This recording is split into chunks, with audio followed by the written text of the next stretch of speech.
السلام علیکم۔ ناول طائر آشیاں از منم ملک، قسط نمبر 2۔ ایک لہر ریڑھ کی ہڈی جھنجھناتی ہوئی عقبی سمت سے اٹھی اور پورے وجود میں سرایت کر گئی۔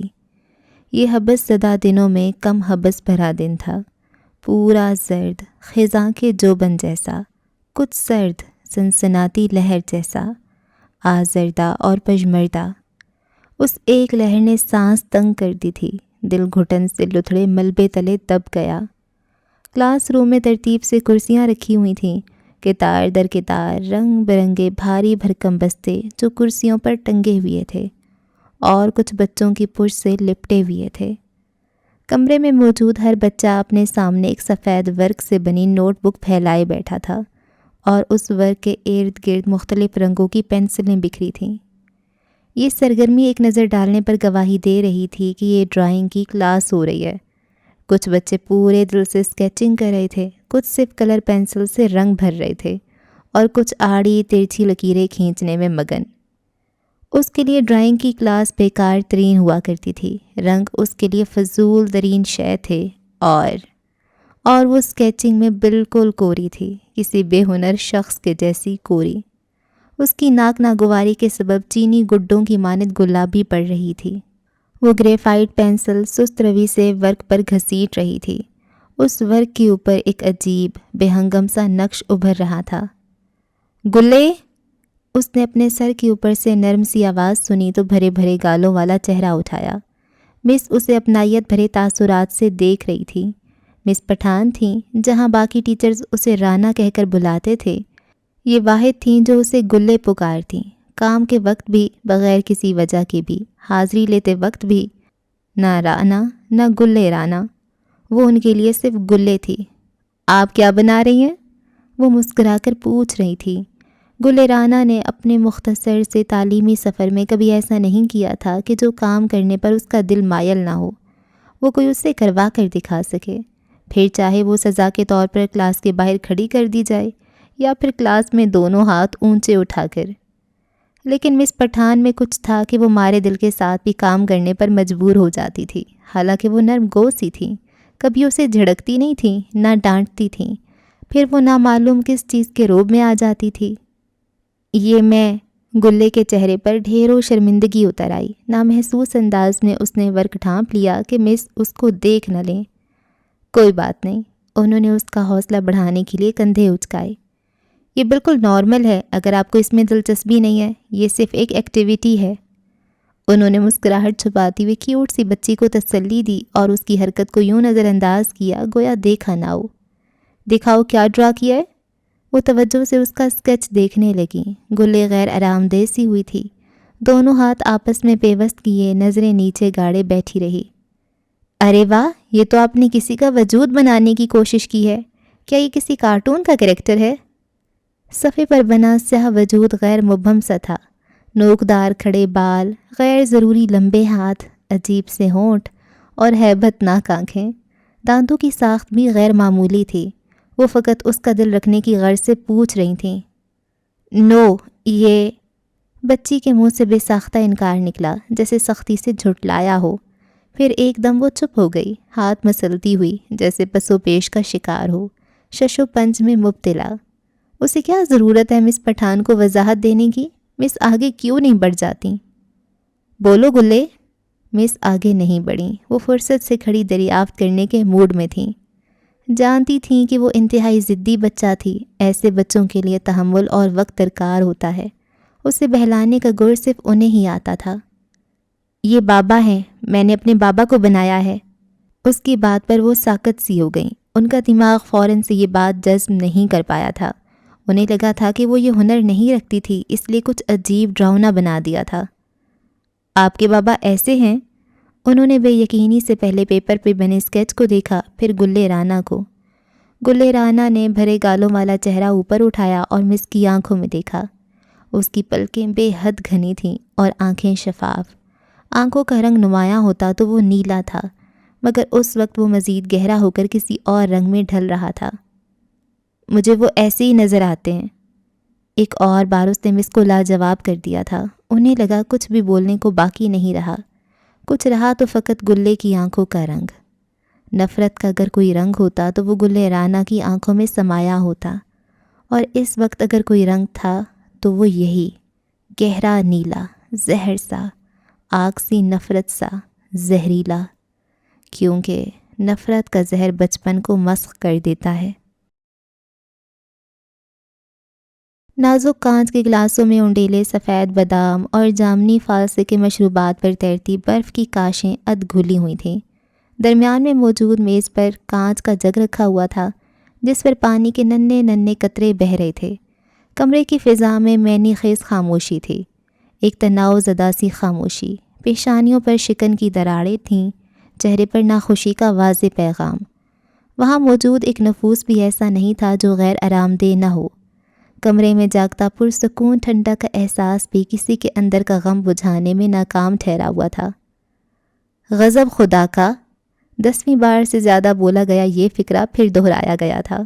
رقیہ بی بی کی پشمردہ سی بھاری سانس بیزاری سے آزاد ہوئی۔ یہ تو میں گھر پر آ گیا اور اپنی آنکھوں سے دیکھ لیا کہ آج کل اس چار دیواری میں چل کیا رہا ہے۔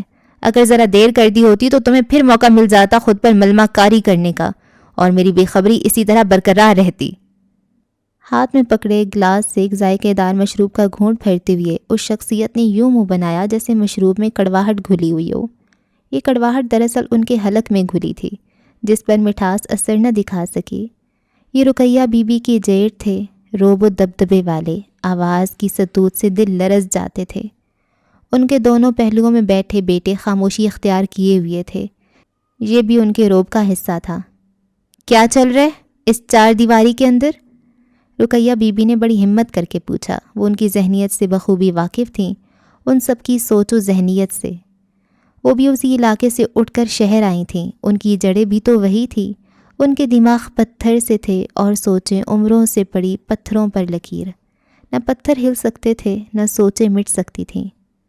نوجوان بچیوں کو اکیلا چھوڑ کر نکل پڑتی ہو تم ٹور پر اور پوچھ رہی ہو کیا چل رہا ہے۔ میں اگر نہ آتا یہ بچیاں تو ڈھلی دوپہر تک، شام تک، اور کبھی کبھار تو رات تک بھی۔ ان کی طنزیہ بات رقیہ نے مکمل ہونے سے قبل کاٹ دی تھی۔ ان کے جیٹ کو ان کا بیچ میں بولنا ناگوار گزرا تھا، مگر ان کی ادھوری بات سے وہ کوئی نتیجہ اخذ نہ کر سکے۔ سیدھی بات کرو۔ مجھے شام بھی ہو جاتی ہے اور رات بھی، کبھی گھر سے نہیں نکلنا ہوتا، کبھی نکلو تو گھر کے ہزاروں کام۔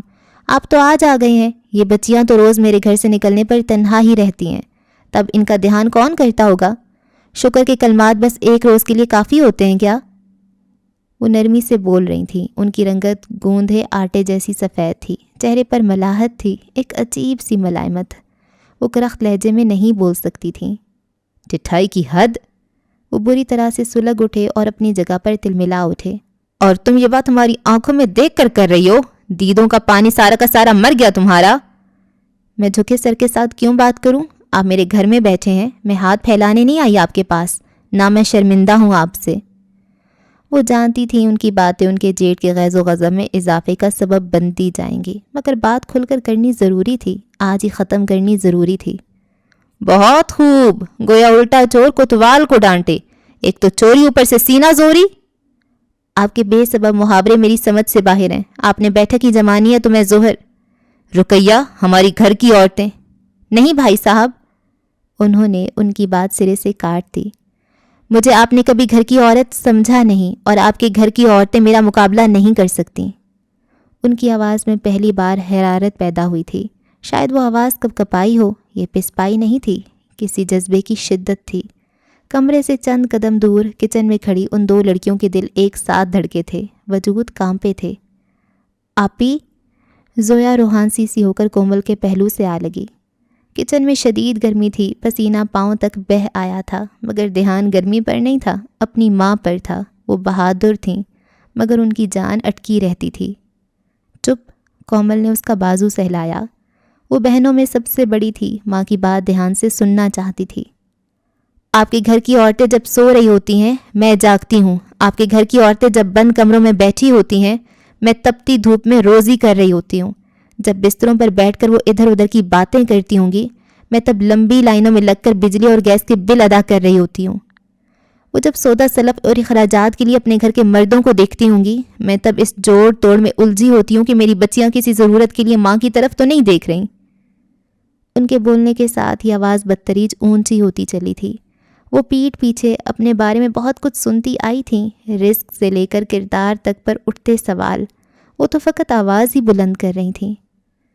مجھے اپنا آشیانہ خود سنبھالنا ہے، تنکا جوڑ کر آندھی سے بچانا ہے۔ آپ کے گھر کی عورتیں بھلے باہر نہ نکلیں کیونکہ ان کے صاحبان ان کی سہولتوں کے لیے موجود ہیں، مجھے گھر کے باہر بیٹھ کر رکھوالی بھی کرنی پڑے، میں اس میں حق بجانب ہوں کہ ان کا سہارا صرف میں ہوں اور میرا یہ۔ آپ کے گھر کی عورتیں رقیہ سے زیادہ عزت دار ہیں کیونکہ میرے گھر کا کوئی مرد نہیں ہے، مجھے اپنا جینا مرنا خود دیکھنا ہے، مجھے عزت دلانے والا کوئی مرد نہیں ہے، اس لیے مجھ پر کوئی بھی کنکر مار سکتا ہے، میرے گھونسلے پر کوے پر چونچ مار سکتے ہیں۔ ان کے چہرے پر غصے کی پرچھائی تک نمودار نہ ہوئی اور انہوں نے آئینہ ان کے سامنے رکھ دیا تھا، وہ آئینہ جس میں ہر کسی کو اپنی شکل اصلیت سمیت دکھائی دی جاتی ہے، مگر وہ کسی اور مٹی کے بنے تھے، سمجھ کر بھی انجان بن جانا ان کی خوبی تھی۔ میں تمہاری ساری باتیں سمجھتا ہوں، لیکن یہ مت بھولو کہ یہ زندگی تمہاری اپنی منتخب کردہ ہے۔ مجھے اس پر فخر ہے، میں نے اپنی اولاد کی تعلیم و تربیت پر سمجھوتا نہ کرتے ہوئے شہر چھوڑنے سے منع کر دیا، مجھے اس پر کوئی پچھتاوا نہیں ہے۔ تعلیم سے کوئی ہیرے موتی نہیں جڑ جاتے جس پر تم اتنا فخر کرو۔ یہ آپ کہہ رہے ہیں؟ ان کے چہرے پر تمسخر بکھر گیا تھا، انہوں نے ناگواری سے دیکھا۔ دونوں بیٹے غیر آرام دہ حالت میں مبتلا ہوئے۔ دیکھو رقیہ بھابی، اپنے ازلی دبنگ لہجے میں انہوں نے ہاتھ اٹھا کر انہیں مزید کلام سے منع کر دیا۔ سیدھی اور صاف بات کرو کہ مجھے اس دروازے پر اور کتنی دفعہ آنا پڑے گا۔ ان کے چہرے پر گہرا اطمینان قدم جما رہا تھا۔ یہ آپ کے بھائی اور بھتیجیوں کا گھر ہے، یہ دروازے ہمیشہ آپ کے لیے کھلے ہیں۔ وہ ایک سمجھدار عورت تھیں، ایک شاطر دماغ مرد سے ٹھنڈے انداز میں نمٹنا ان کی فطرت کا حصہ تھا۔ مجھ سے آنکھ بچانے والی بات مت کرو، وہ مروب ہوئے بغیر بولے، کم از کم یہ عورت انہیں متاثر کبھی نہیں کر سکتی تھی۔ میں اپنے دونوں بیٹوں کے رشتے کی بات کر رہا ہوں، پرہ اور کومل۔ مجھے یہ دونوں رشتے آج بھی منظور نہیں ہیں، جس طرح اول دن سے نہیں تھے۔ لگی لپٹی میں رکھے بغیر انہوں نے ان تین مردوں کے منہ پر واشکاف الفاظ میں وہ انکار مار دیا تھا جسے وہ تینوں سننے کی نہ ہمت رکھتے تھے نہ چاہت۔ کمرے میں گہرا سکوت چھا گیا۔ اس سکوت نے کچن کی دیوار سے لگ کر کھڑی کومل اور زویا کے دل پر ہیبت ناک دہشت طاری کر دی تھی۔ ان کی ماں تنہا تھی، وہ کب تک مقابلہ کر سکتی تھیں؟ جنگیں تنہا لڑی جائیں تو شکست کا خدشہ دو چند ہو جاتا ہے، پسپائی حل نظر آنے لگتی ہے۔ پرا، کہاں رہ گئی ہو تم؟ بیگم کوٹ کی گلیاں کوچے بارش کی پھوار میں بھیگتے جا رہے تھے۔ صبح سویرے ہوئی رم جھم اب بوچھاڑ میں بدل رہی تھی۔ بارش کے شفاف قطرے آسمان سے اڑتے زمین کی مٹی میں ضم ہو رہے تھے۔ یہ شفاف بوندیں زمین سے ٹکرا کر ہمیشہ کے لیے فنا ہو جاتی تھیں، مگر وہ پیاسی مٹی کو سیراب کر جاتی۔ ماریا چوکھٹ پہ کھڑی بارش و دھرتی کے اس تعلق پر سوچتی رہ گئی۔ باورچی خانے میں ناشتے کی خوشبو پھیلی ہوئی تھی اور عباد وسط میں پڑی میز پر ناشتہ رکھے رغبت سے پراٹھے کھا رہا تھا۔ ماریا نے اپنا ہاتھ باہر نکالا اور ہتھیلی پر پانی کی بوندیں جمع کرنے لگی۔ ٹپ ٹپ ٹپ، ایک ایک بوند آ کر اوس کی مانند بیٹھنے لگی تھی۔ اسے خوبصورت سا احساس ہوا، ننھی بوندوں نے جیسے اس کے ہاتھ کا بوسہ لیا۔ مسحور کون سی ہلچل محسوس ہوئی تھی۔ ایک گہری سانس کھینچ کر اس نے برکھا کی خوشی کو اپنے اندر اتارا تھا۔ بارش کا یہ پانی شفاف لڑیوں کی طرح گرتا ہوا اتنا حسین بھی لگ سکتا ہے۔ اس نے پہلی بار اپنے خیالات کا اظہار بآواز بلند کیا۔ اسے بارش کبھی اچھی نہیں لگی تھی، موسم اسے محبوب نہیں رہے تھے، یا شاید اس نے کبھی اس حسن کو محسوس ہی نہیں کیا تھا، کبھی کسی چیز کے بارے میں رائے قائم نہیں کی تھی۔ زندگی میں اسے کبھی اتنی اہمیت دی بھی تو نہیں گئی تھی کہ اس سے کوئی رائے مانگی جائے۔ اس کی تو اپنے بارے میں کوئی رائے نہیں تھی، کسی اور چیز کے بارے میں تو بہت دور کی بات ہے۔ اسے ہمیشہ انہی رویوں کا سامنا رہا تھا کہ وہ دنیا کے بارے میں کچھ نہیں جانتی، اس کی کیا ہی سوچ ہوگی، اس کا کیا نظریہ ہوگا۔ وہ ان سب کے درمیان موجود ہو کر بھی نظر نہیں آتی تھی۔ ابا نے کبھی اسے درِ خواہ اعتنا نہ جانا، پھر تایا اور ان کے بچوں کے لیے وہ کیوں توجہ کے قابل ٹھہرتی؟ وہ بہت چھوٹی سی تھی جب اس کی ماں طلاق لے کر چلی گئی تھی، اسے تو ماں کا لمس تک یاد نہ تھا۔ شفقت تو اسے باپ کی بھی میسر نہ رہی تھی، بھلے وہ ان کی آنکھوں کے سامنے رہی مگر یتیم و یسیر رہی۔ اس نے ہوش سنبھالا تو قدم قدم پر ماں کے حوالے سے تانے سنے، وہ تانے اس کی ذات سے بھی جوڑے جاتے تھے۔ خود تو ماں گرہستی بنا نہیں سکی، الٹا اس کو ہماری جان کا عذاب ڈال گئی۔ اتنی شوہر سے تکلیف تھی تو اولاد پیدا نہ کرتی۔ وہ ہضم نہ کر پاتی تھی مگر چپ چاپ سن لیا کرتی تھی۔ اس کے ابا ایک تشدد پسند مرد تھے، بیوی پر ہاتھ اٹھانا ان کی فطرت کا حصہ تھا۔ اس کی ماں ایک عام سی عورت تھی، شوہر سے مار کھانا اس کی سرشت میں نہیں تھا۔ وہ معاشرے کے اصولوں کے خلاف چلی گئی اور اس گھر اور ابا کی زندگی سے بھی۔ ابا انہیں تھپڑ مارتے تھے، وہ ٹھوکر مار گئی، ایسی ٹھوکر کے پورے خاندان کی انا بلبلا اٹھی۔ ماں ایسی نکلی تو بیٹی بھی تو وہی خون ہے۔ 4 دن شوہر کے گھر ٹک گئی تو میرا نام بدل کر کل منہ ہی رکھ دینا، شوہر تو ہاتھ اٹھا ہی لیا کرتے ہیں۔ وہ سنتی تو بے بسی کے احساس سے دل ہی دل میں دہراتی۔ چلو ماں نے ایک اچھا کام تو کیا کہ بیٹی کے لیے مثال قائم کر گئی۔ مجھ پر ایسا وقت آیا تو چلنے کے لیے ماں کے نقش قدم موجود ہیں، انہی کی پیروی کروں گی۔ اسے اپنی ماں سے کوئی لگاؤ نہیں تھا، وہ ان کے لیے کوئی جذبہ نہیں رکھتی تھی، نہ نفرت و محبت، نہ ہمدردی، نہ دکھ، نہ کوئی گلہ شکوہ۔ اس نے بہت بچپن میں خود کو تنہا سمجھنا شروع کر دیا تھا، اپنی ایک الگ سی دنیا۔ پھر بھی ایسی باتوں کے جواب میں وہ نہ چاہتے ہوئے بھی انجانے میں ماں کی سائیڈ لے جاتی تھی، جیسے اس کی ماں حق پر تھی۔ وہ کبھی ماں کو برا بھلا نہیں کہتی تھی۔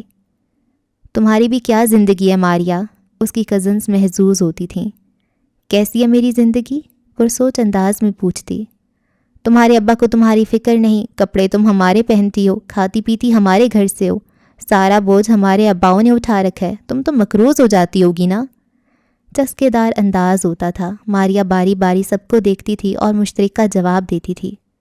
ہم سب جوائنٹ فیملی سسٹم کا حصہ ہیں، کاروبار مشترکہ ہے، جتنا تمہارے اباؤں کا اتنا میرے ابا کا۔ وہ کمرے میں بند رہتے ہیں، اس سے ان کا حق ختم نہیں ہو جاتا۔ میں اترن پہنتی ہوں، بچا کھاتی ہوں، حقدار ہو کر بھی، مگر چپ ہوں۔ تو وہ جو بوجھ تمہارے اباؤں نے اٹھا رکھا ہے وہ مردہ ضمیر کا ہے، ایک نہ ایک دن تو قرض ادا کرنا پڑے گا۔ وہ زبانیں بند کر دینے کے ہنر سے واقف تھی اور پھر چھپ کر اتنی ہنستی تھی کہ آنکھوں سے پانی رواں ہو جاتا تھا۔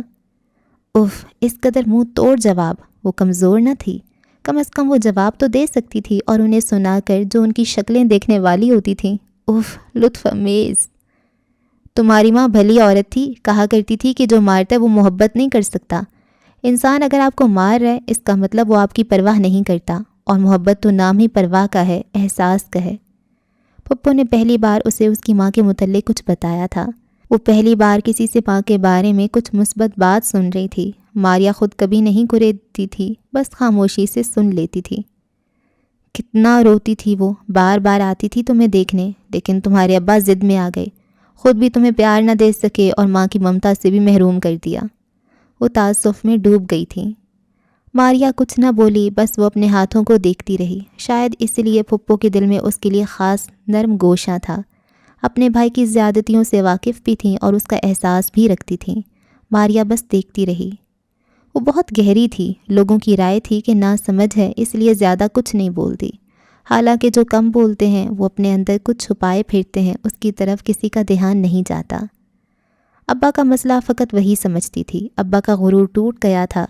ہر پرتشدد مرد کو یہی وہم ہوتا ہے کہ اس کی عورت اس کو چھوڑ کر کہیں نہیں جائے گی۔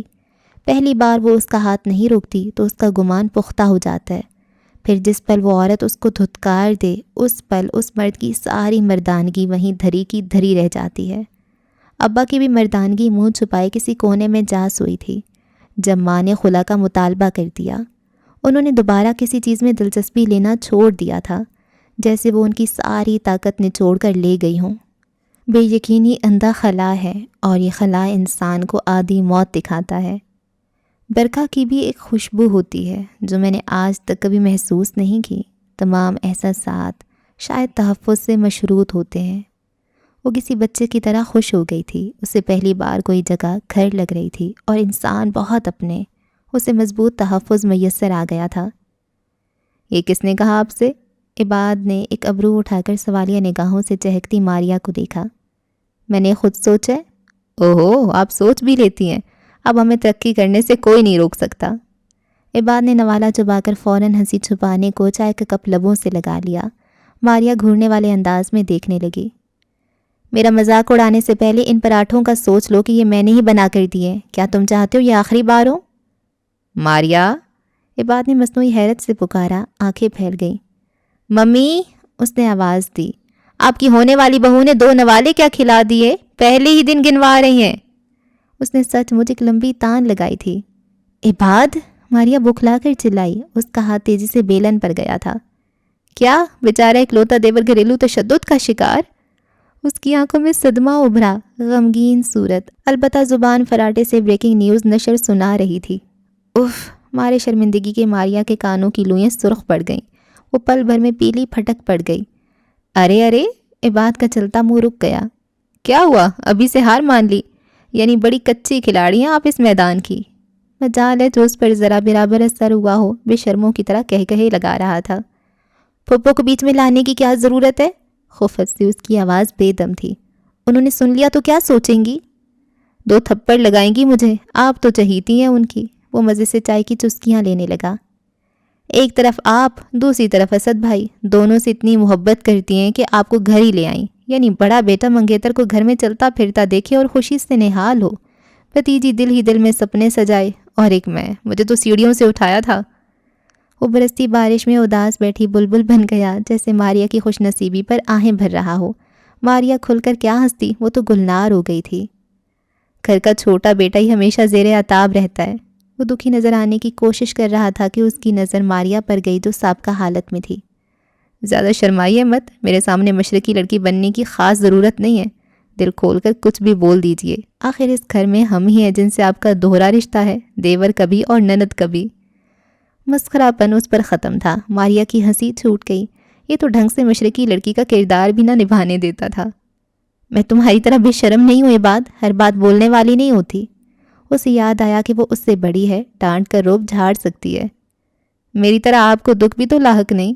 اس نے ایک سسکی بھری۔ ماریا کی بھول تھی کہ وہ باز آ جائے گا۔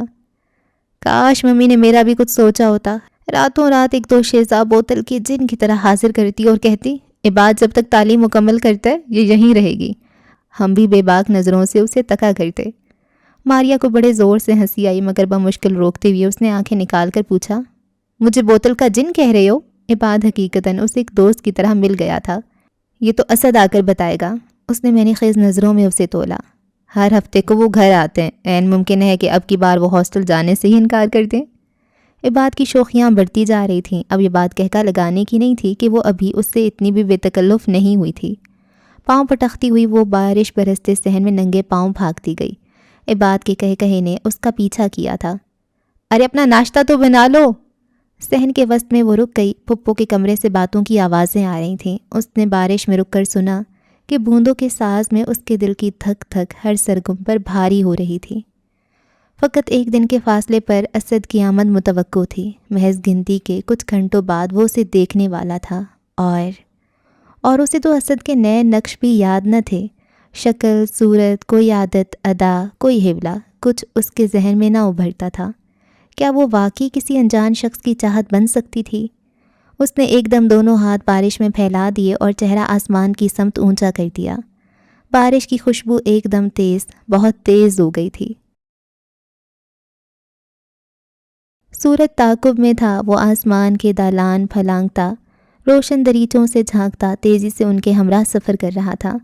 جہاں پر وہ قیام کے لیے رکتے، سورج بھی مرکز قیام بنا لیتا۔ پریشے سورج کی اس شرارت سے یکسر بے نیاز، بغیر سمے کا حساب رکھے آئس کریم کھانے میں مگن تھی۔ گاڑی ایک جگہ رکی ہوئی تھی اور فائق کے ہاتھ میں آئس کریم کپ تھا۔ وہ اس نے تھام رکھا تھا اور پریشے اپنی رودات سناتے ہوئے ساتھ ساتھ چمچ سے کھا رہی تھی۔ میں نے لاہور میں گھر دیکھنا شروع کر دیا ہے۔ وہ چپ ہوئی تو فائق نے ایک نئی اطلاع دی۔ وہ اہم باتیں ہمیشہ اسے سامنے بٹھا کر کرتا تھا۔ پریشے کو خوشگوار حیرت ہوئی۔ ریئلی؟ یس، تمہارے پاس بھی تو چند ماہ ہے، ابھی بھی تلاش شروع نہ کرو تو اور کب؟ میرا یہاں کیا ذکر؟ وہ جھٹ انجان بن گئی اور اس کے ہاتھ میں پکڑے کپ سے آئس کریم لینے لگی۔ یہ پریشے کی آئس کریم تھی۔ کیوں، تم نے اسکول آف اکاؤنٹنسی کے خواب دیکھنا چھوڑ دیے؟ اس نے بھویں اٹھاتے ہوئے چھیڑا۔ وہ اس کے جنون سے واقف تھا۔ اچھا مذاق تھا، وہ ہنسی۔ لیکن تمہیں کیوں لگتا ہے میں تمہارے گھر آ کر رہوں گی؟ مسکراہٹ اس کے چہرے پر کھیل رہی تھی، جیسے دل ہی دل میں محظوظ ہو رہی ہو۔ میرے نہیں، اپنے گھر، فائق نے کہا اور گاڑی سٹارٹ کر دی۔ پریشے کو ایک دم ہوش آیا تھا۔ تمہاری آئس کریم فائق، تم نے تو اپنی آئس کریم… کہتے کہتے اسے چپ سی لگی۔ پھر اس نے پیشانی پر ہاتھ مارا۔